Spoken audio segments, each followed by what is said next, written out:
Cek cek 1 2 3. Assalamualaikum. Hai semuanya, jumpa lagi bersama Smart Kiandra.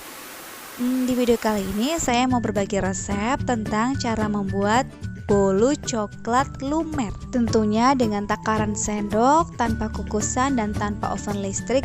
Jadi buat teman-teman yang penasaran gimana cara bikinnya supaya nggak gagal, stay tune terus, kita tonton videonya bareng-bareng ya. Jangan lupa yang belum subscribe bisa klik subscribe. Terima kasih.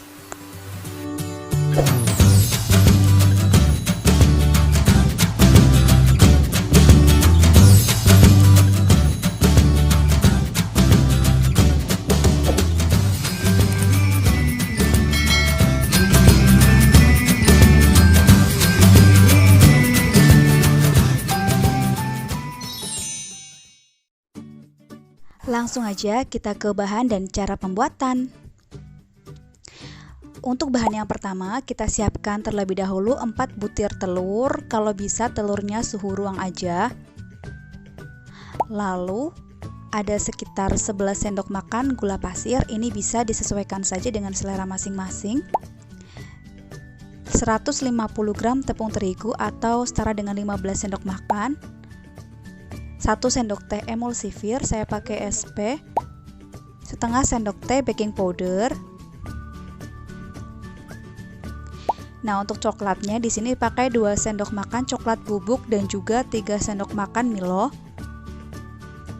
Kemudian 3 sendok makan susu UHT atau susu yang dicairkan. Lalu ada 150 gram margarin atau 3/4 dari margarin yang 200 gram itu. Nah, langkah yang pertama, di sini saya akan mencampurkan bahan keringnya, namun sebelumnya diayak terlebih dahulu supaya nanti bolunya itu teksturnya lembut sekali dan tidak ada gerunjulan. Ini kita ayak dulu, kita saring. Begitu pula dengan coklatnya. Apalagi Milo ya, Milo itu kalau terlalu lama didiamkan di suhu luar itu suka kayak menggumpal gitu ya kan. Nah ini nih contohnya, ini mau saya makan aja ya. Lalu setengah sendok teh baking powder. Ini bahan keringnya kita aduk dulu supaya sedikit tercampur rata. Setelah mencampur bahan kering, di sini selanjutnya saya akan mencampur bahan basahnya. Pertama kita tuangkan dulu gula pasirnya. Kemudian 4 butir telur. Ini butir telurnya itu utuh ya. Jadi kalau mau bikin bolu itu telurnya itu utuh. Kuning telur dan juga putih telur. Kemudian ditambah dengan 1 sendok teh SP atau emulsifir. Boleh pakai TBM atau ovalet juga. Kemudian ini langsung kita mixer dengan kecepatan tinggi atau kecepatan maksimal. Di mixer sampai mengembang, berwarna putih dan berjejak.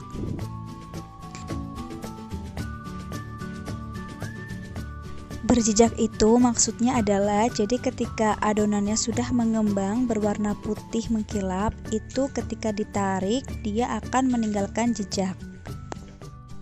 Nah, seperti ini kira-kira. Putih, mengembang, mengkilap, dan berjejak. Jika ditarik, itu dia akan meninggalkan jejak. Selanjutnya, di sini saya akan mencampurkan adonan kering dengan adonan basahnya. Di sini saya mencampurkannya secara bertahap 3-4 kali. Mencampurkan adonan itu tidak perlu kita mixer dengan kecepatan maksimal, cukup dengan kecepatan rendah saja. Yang penting bisa tercampur rata ya.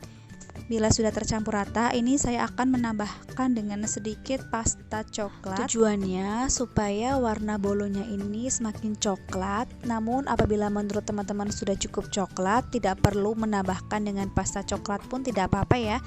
Lalu kembali kita mixer dengan kecepatan rendah saja.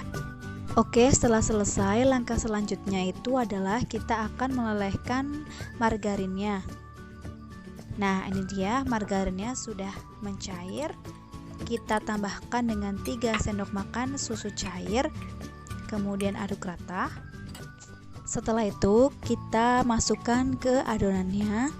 Lalu ini diaduk dengan menggunakan spatula. diaduk dengan teknik aduk balik, yaitu dari bawah ke atas.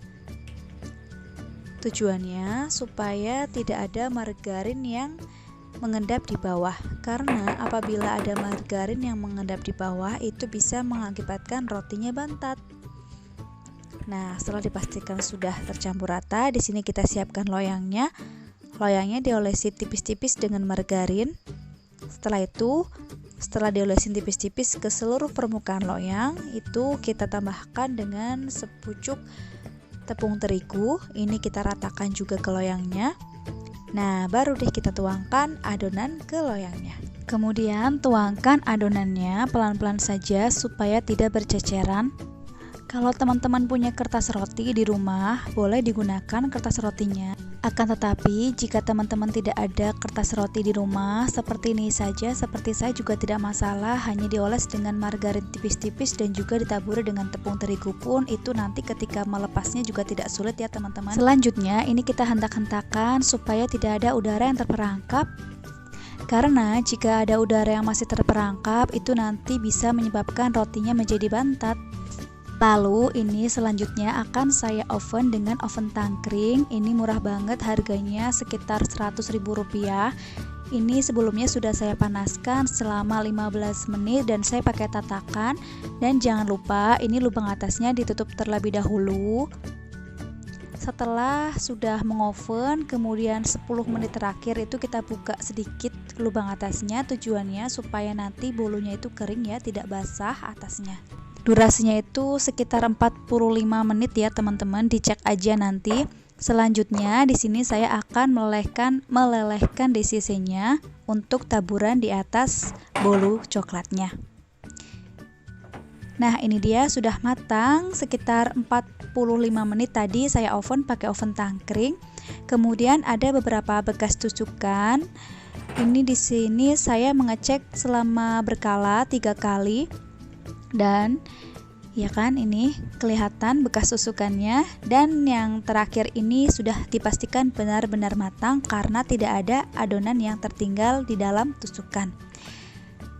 Kemudian ini ditumplek aja seperti ini, 2 kali tumplekan supaya nanti yang di atas itu adonan yang di atas. Nah, ini 1 kali tumplekan, lalu ini akan saya tumplek lagi seperti ini. Lalu di sini saya akan olesin DCC yang sudah saya lelehkan tadi. Dilelehkannya itu seperti biasa aja ya teman-teman. Ini akan saya olesin ke seluruh permukaan dari bolu coklatnya supaya nanti hasilnya itu benar-benar nyoklat. Jadi teman-teman, untuk adonan bolunya itu tidak yang manis banget. Jadi kalau kalian suka manis boleh ditambahkan. Di sini saya tidak terlalu manis karena memang akan saya taburi dengan lelehan coklat, dan ini juga saya tambahkan dengan coklat putih. Ini dia bolu coklat lumernya sudah jadi. Di sini saya mau coba bolunya, hasilnya itu sangat empuk, lembut banget, selembut sutra. Dan bisa dipastikan ini pori-porinya tuh rapat ya, pori-porinya rapat banget, dan ini bener-bener lembut, anti gagal. Jadi tipsnya membuat bolu pakai oven itu kalian harus menguasai oven yang kalian punya. Meskipun ovennya itu yang dipunya adalah oven tangkring, tidak masalah asalkan kalian menguasai oven kalian sendiri. Begitu tips dari saya, semoga bermanfaat. Silakan kalian mencoba di rumah. Sampai jumpa di video saya yang lain dan jangan lupa subscribe yang belum nonton. See you.